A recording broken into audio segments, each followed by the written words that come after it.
Hello Hari ఓం, ఇలా చూడమ్మా. Hello madam, ఇలా చూడండి. మీరు ఏం చేస్తున్నారు? మీరు వాట్ ఆర్ యూ డూయింగ్? మజ్జిగ ఇస్తున్నారమ్మా. Very good. వీళ్ళు గుడి కట్టిస్తున్నారు. వీరు ఓనరు 3 ఏళ్ళ నుంచి విశ్వ ప్రయత్నం చేసి గుడి ఇంతవరకు రాణిస్తున్నారు. మీరు ఏమైనా చందా ఇవ్వదలుచుకోవాలంటే చెప్తారమ్మా. గుడికి ఏమైనా హెల్ప్ చేయాలన్న వాళ్ళు మీరు చెప్తారా ఏమన్నా గుడి గురించి? మీ అబ్బాయి వస్తాడు. ఓకే. మరి వీరిని కలిస్తే, వీళ్ళ అబ్బాయిని కలిస్తే మీరు ఏమైనా గుడికి చందా ఇవ్వాలంటే డబ్బు రూపేనా కానీ మీ చాతైన హెల్ప్ మీరు చేయగలరు. ఓకేనా? ఇది ఈ దేవాలయం విశిష్ట ఏంటంటే, నేను 3 ఏళ్ళ నుంచి చూస్తున్నాను. కోట్లు కష్టపెడుతున్నారు ఈ ఓనర్ గారు, వాళ్ళ అబ్బాయి వాళ్ళు.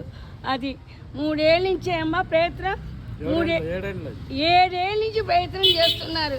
డబ్బులకి ఎక్కడా చూసుకోవటం లేదు.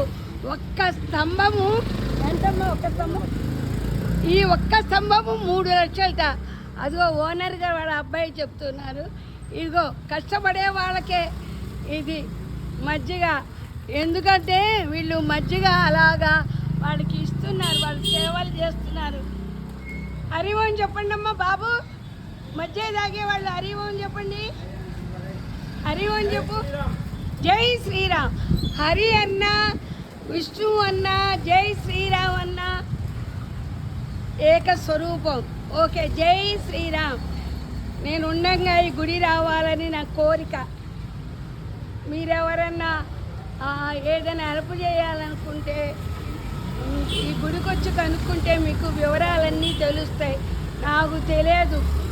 అది ఆ పక్కనే ఉన్నది వినాయకుడి గుడి. 100 ఏళ్ల కిందట ఆ స్వామి అయితే నాకు అన్నీ చెప్తారు. ఈ స్వామి నాకేం చెప్పడం లేదు.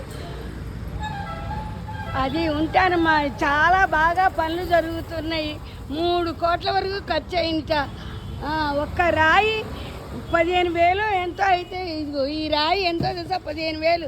ఇలా ట్రాక్టర్లు పెట్టి మజ్జిగలు ఇచ్చి ఎంతో కష్టపడుతున్నారు. వీళ్ళ అబ్బాయిట ఓనరు. ఇతను తండ్రి మాట. ఆ తండ్రి ఆయన తాతయ్యని ఆయన చేస్తున్నాడు. అందరికీ మజ్జిగలు ఇచ్చి అన్నీ చేసి ఇచ్చేస్తున్నారు. వాళ్ళు అలా కష్టపడుతున్నారు. ఎందరో మహానుభావులు. అది ఉంటానమ్మా. Bye everyone, bye. ఉంటాం.